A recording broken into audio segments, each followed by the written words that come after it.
Clutch your pearls. As he left to go get stitches. And after the game, he spoke about why he reacted that way. You're going to boo someone that get elbowed in the eye and blood running down your face? I could have had a concussion or anything. So if they're gonna be that nasty, I can be nasty too. And I'm assuming the cheers was because they know I'll get fined. Great, I make $25 million a year. I should be just fine.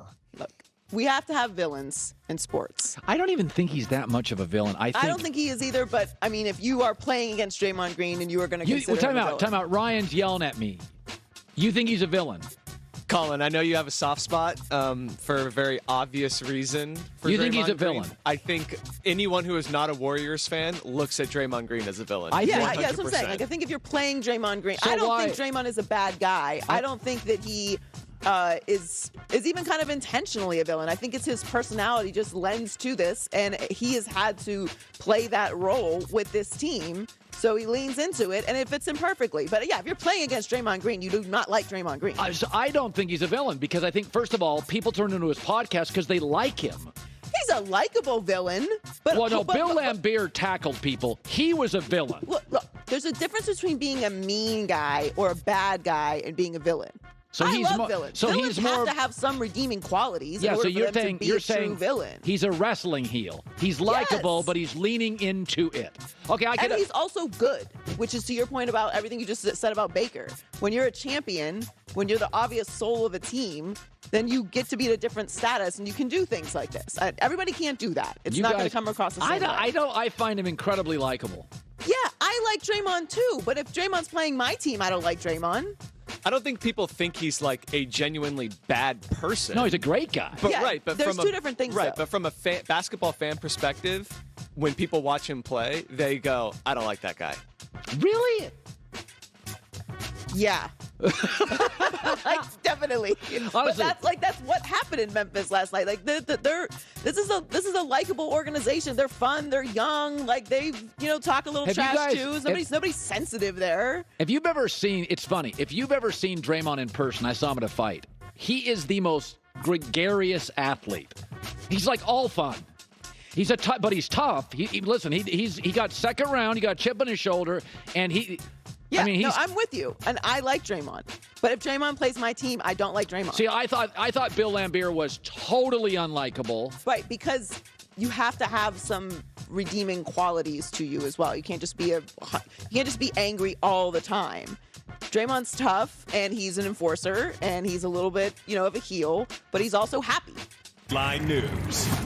Well, a guy we thought might be going to Carolina that didn't was Malik Willis. Yes. He is with the Titans, selected in the third round of the draft, which to some people feel might be adding a little competition for Ryan Tannehill in the quarterback room. Will eventually, for sure. Yes. Well, he said he has no problem with the move, and he even texted Willis after he was drafted, but he also doesn't think it is his responsibility to develop Malik Willis. We're competing against each other. We're watching the same tape. We're doing the same drills. I don't think it's my job to mentor him, but if he learns from me along the way, then that's a great thing. Now, I know there's a lot of outrage about this. Oh, it's outrageous, Joey. It's so selfish. I will say this. As a quarterback, I do see where he's coming from. It's a very specific job. It's a very specific room. I always say if you have more than one quarterback, you have no quarterback. So that's a job that you really need to be dominant and have your feet on the ground. And now, I know this isn't warm and fuzzy, what he said, but I'm sure he also feels a lot of pressure. Like, look, they lost to the Bengals. At home as a number one seed off a bye. They outplayed them. Right. And they sacked Joe Burrow 9 times. He screwed it up. Couldn't put it on the defense. It was on Ryan Tannehill. He was 15 of 24, 3 interceptions. Yes, he blew it. So the pressure is on Ryan Tannehill. You bring up an interesting point, though. I didn't think about this, but this is interesting the way you say it, because you made it position specific. If you are a linebacker and there's 9 on the team and you're a veteran linebacker, would I be more inclined to go, listen, they can move me when I slow down. They can move me to the middle. I'm outside. If I was a receiver, by the way, and I'm a perimeter receiver and you're a slot receiver, you're not taking my job and I'm not taking yours. Would I feel differently helping develop? I think I would. That's an interesting point. Yes. I think I would. I think You're not depending a on direct threat. what your job is, and especially if you are a veteran who has a multi-year deal, it kind of is your job to help develop rookies. Like, you want to put together a team. You have an X receiver, a Y receiver. There's a lot of different receiving elements. Right. There's one quarterback. I would also probably put the kicker in this situation. If you draft a kicker, you're on your own, kid. You got to figure it out. That's right. So now, generally, if they do draft a kicker, they'll start right away. That's just not how that position goes. But yeah, I think for the quarterback position only. Now, people aren't going to like Ryan Tannehill saying this because, they want him to say that he's going to do everything he can to, help Malik Willis become the best quarterback he can be. But that would be disingenuous of Ryan Tannehill. He's not going to do that. No one's saying that I don't think Ryan Tannehill is the type of person that's going to sabotage Malik Willis. And that's not what he's saying. He's saying if he learns from me, great. But this is my job. Yeah. I think the quarterback position is different than every other position That's fair. in the league. And it's similar with jobs. Like, I'm happy to be a mentor to people. I don't, what's it to me? It's not changing my position. No, I'm the same way. So, but we're not quarterbacks. There's not one of us. Like, there's multiple other opportunities if something changes. So that changes how people look at things when it comes to competition. So, and look, people have a lot of questions about Ryan Tannehill. That's why Malik Willis is there. And it's fair. He blew it in the playoffs in the biggest moment as the number 1 seed. He threw 3 interceptions. Yeah. He wasn't on the defense, sacking Joe Burrow 9 times. So it's a fair situation. So Draymond Green was back in the lineup last night after his ejection in Game 1. In the first quarter, he got elbowed in the face, and Grizzlies fans booed him when he went to the locker room. He flipped the crowd off. Clutch your pearls. Diana said, no team wants him. And it's interesting. Remember you and I had the big battle about Sam Darnold Baker? I like Sam. Bigger, stronger athlete, better. He was a better basketball player in high school. He was a linebacker, and I thought he was a good kid. Humble, gracious kid. Baker, I thought, was talented, threw a little better ball, better release, a little too snarky, a little too much attitude. Here's what's interesting. And these are very divergent decisions. Sam Darnold got a second team to give him a chance. In fact, Carolina was willing to pay him a ton and give up 3 picks. Baker cannot find a second gig. And that is the difference. Baker blew a great opportunity.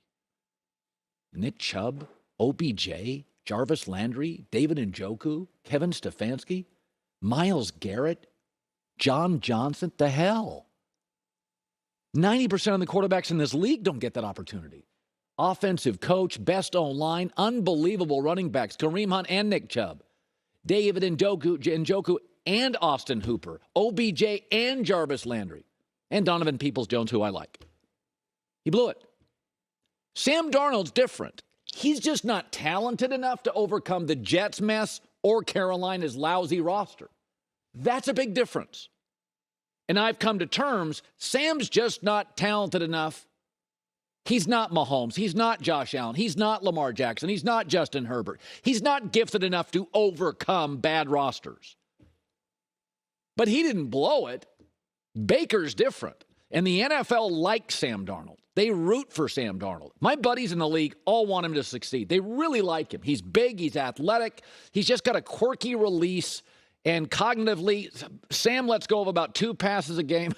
And I'm just cringing. But that's the difference. Is that Aaron is so gifted, so gifted. Draymond is so gifted. They're so unique unicorns that they're allowed to have a little attitude or be outspoken or do things that make management a little uncomfortable, sometimes a lot uncomfortable.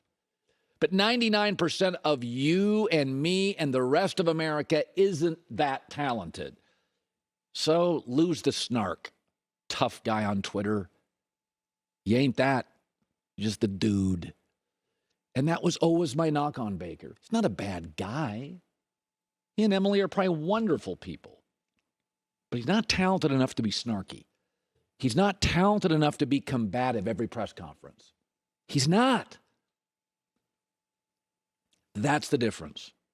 Sam Darnold's just not talented enough to overcome junk. Another guy blew a great opportunity. And everybody in the league saw it. And Cleveland saw it. And that's why they don't want to pay any of his salary. It's like, we gave him that and blew up. I mean, the Jets almost felt guilty with Sam. It was like, I mean, Carolina, all these rumors they're going to get Baker. They didn't. They like Sam. They want Sam to work. The roster's not very good. And he's not Josh Allen. He's not Lamar. He's not Justin. He's not Kyler Murray. There's a difference between the two. Be nice. It goes a long way. Don't agitate. Lubricate. It goes a long way. Joy with the news. No.